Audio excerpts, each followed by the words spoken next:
Booting up Far Cry 6 for the first time, I was looking forward to seeing how Ubisoft would reinvigorate the Far Cry series. Would the tedious aspects of previous games be improved? Would they still maintain their crazy aesthetics and wacky mechanics? Or would they favour a more serious story this time round? But as soon as I opened up the game and had to grapple up a cliff, I'm like, I am definitely playing a Far Cry game here. Creepy bad guy? Check. Lots of explosions? Check. Outrageous combat crocodile? Check.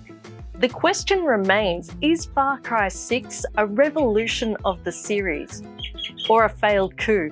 I'm Kat Clay, and if you love video games, hit subscribe and let's get into Far Cry 6. You play as Danny, a guerrilla with the revolutionary group Libertad on the island of Yara. And in making the protagonist a local, Far Cry has eliminated the political issues with previous games around white savior narratives. You can play as male or female, although you're not given choice over her appearance as with Far Cry 5. But part of that has to do with one of the more notable updates to this game, which is cutscenes. I really like the addition of cutscenes here. The issue with first-person shooter games is that you feel stupid interacting meaningfully with people when all you can see are your hands. It makes the story more interesting and personal by including cut sequences. One of the biggest issues I've had with Far Cry games in the past is their zero-sum game storytelling, particularly in Far Cry 4, where your choice between brother and sister seems like a needless no-win situation.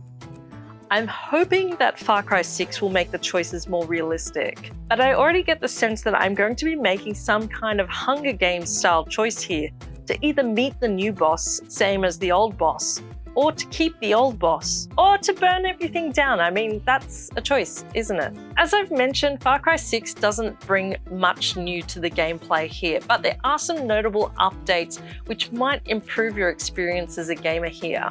For those of you looking to explode things, Far Cry 6 definitely has you covered here. I've always loved the way the Far Cry games handle fire mechanics, and this is no exception. There are a lot of explosive barrels around the place, and with the addition of Supremos, your ultimate guerrilla wacky weapon, you will set things on fire in no time. And for those of you wanting to relive your GoldenEye days, you can even drive a pink spray-painted tank around town, blowing up propaganda billboards. I've heard Far Cry described as a chaos generator, and this is exactly that. Where Far Cry 6 has improved on previous games is in the capture the flag style missions, taking out enemy bases for your revolutionary group Libertad.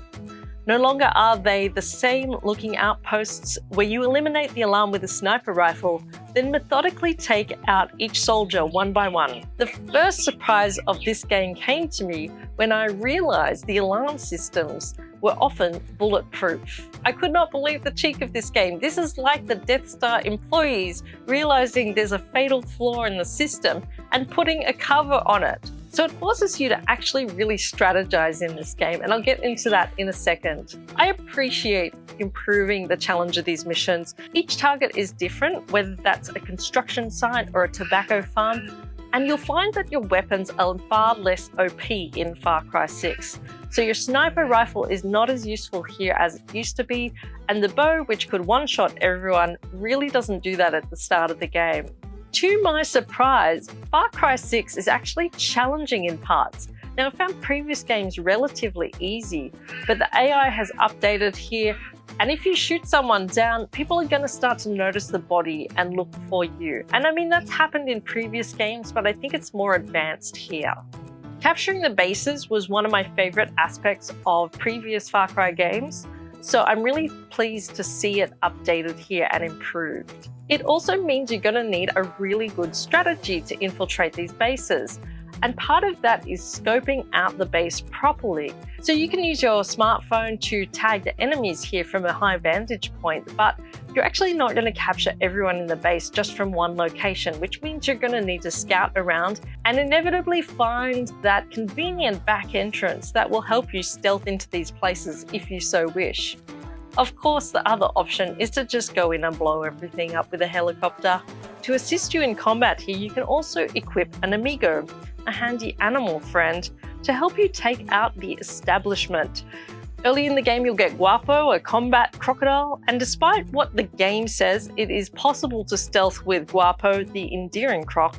In stealth mode, guards will simply say to him, "You should be in the water," while I'm sneakily stealthing past. And when the all-out fighting begins, Guapo is a very handy assist to distract enemies while you mow them down with your submachine gun. You also get a variety of side quests and mini-games that are often a carry-on from previous Far Cry games. Multiplayer, cockfighting, treasure hunts, and sending your guerrillas out to collect supplies are just some of the in-game missions here. You can also improve your bases with a variety of shops, which enables you to get the necessary tools like the windsuit and the hunting bow.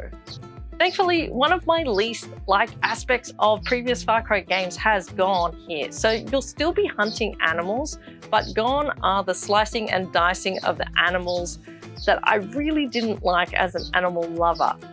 And there are the handy but samey looking people out to rescue in the wilds who conveniently let you know where caches can be found through the world. Or you can just spend the money and buy the map markers, which is kind of easier. I like the NPCs far more in Far Cry 5. The America vibes and the Eagle t-shirts provided a much needed laugh for me. What's not to like about Far Cry 6? One of my least favorite features of Far Cry 6 is riding a horse in this game. It is absolutely atrocious. I really can't stand it. I would rather run 700 meters than have to ride a horse in this game. And part of the reason is that it makes you just feel a bit seasick because it looks like a cartoony first-person animation of riding a horse. Where other games like Skyrim have dropped into third person to go horse riding, Far Cry 6 maintains the first person almost throughout the game, except when you're in your guerrilla bases. Other aspects of the game just don't work. When you steal a helicopter or a vehicle, the game will tell you to take it to a vehicle station and register it essentially. It's like the DMV for Far Cry, right? Except that I've done this, landed my helicopter on the platform right next to the vehicle station, and it still hasn't registered. And I'm like, what am I missing here? Clearly something is bugging out in the game. There's also other frustrating moments when a character has told me that a mission is over, and I'm like, cool, yeah, I'm gonna fast travel back to my base over there, and I fast traveled, and then the mission isn't over. So make sure you wait for that big green sign that says mission complete before you go fast traveling anywhere. Otherwise you will be traveling back to that NPC and talking to them again and finishing off the quest again, and it's really frustrating. And the other thing on PlayStation 5, I'm finding you have to be basically brushing up against objects to interact with them, otherwise you're reloading your weapon. But the biggest problem with Far Cry 6 is that it's so similar to previous games. It really does feel like a rebadged Far Cry 5. And I asked the same question in my review of Assassin's Creed Valhalla. Where to from here? How does the Far Cry series innovate and do something new again? Or does Ubisoft not want to innovate here? I mean, that's the question we've got to ask. If people are still willing to pay for the same kind of game in different locations, is there a need to even reinvent the wheel here? And it's just that we can't expect too much from a Far Cry game. While I really appreciate the more serious take on the story here and the efforts to improve some of those frustrating aspects, Far Cry 6 doesn't really feel that different from previous games. And while Far Cry 6 is a fun first-person shooter that does improve on previous games, it's really nothing revolutionary. I'm Kat Clay, thanks so much for watching my review of Far Cry 6. If you enjoy video games, cosplay, writing stuff, nerd stuff, please hit subscribe, it helps support my channel. And thanks so much for watching.